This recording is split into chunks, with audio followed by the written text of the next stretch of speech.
Welcome to mini foods Jaisingh. எல்லோருக்கும் வணக்கம். இன்றைக்கி நம்ம வீடியோவில் ரொம்பவே எளிமையான முறையில் சுவையான இறால் வறுவல் எப்படி செய்யலாம் அப்படின்னு தாங்க பார்க்க போகிறோம்.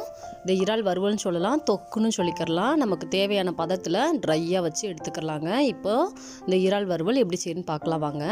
ஒரு பாத்திரம் அடுப்பில் வச்சுக்கலாம். நல்லா சூடானதுக்கப்புறமா அதில் 3 ஸ்பூன் அளவுக்கு எண்ணெய் சேர்த்துக்கிறலாங்க. அதில் கொஞ்சமாக பட்டை, கடுகு, சோம்பு எல்லாம் சேர்த்து பொரிய விட்டுக்கிறலாம். நல்லா பொரிஞ்சதுக்கப்புறமா ஒரு 1/2 கப் அளவுக்கு சின்ன வெங்காயம் கட் பண்ணி வச்சுருக்கிறேன். அதை சேர்த்துக்கலாம்.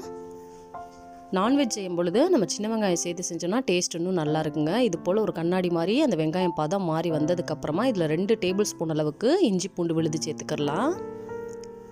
இதையும் சேர்த்துட்டு அந்த இஞ்சி பூண்டோட பச்சை வாசனை போகிற அளவுக்கு நல்லா வதக்கி கொடுத்துக்கலாங்க. ஒரு 2 நிமிஷத்துக்கு நல்லா வதக்கி கொடுத்தாச்சு.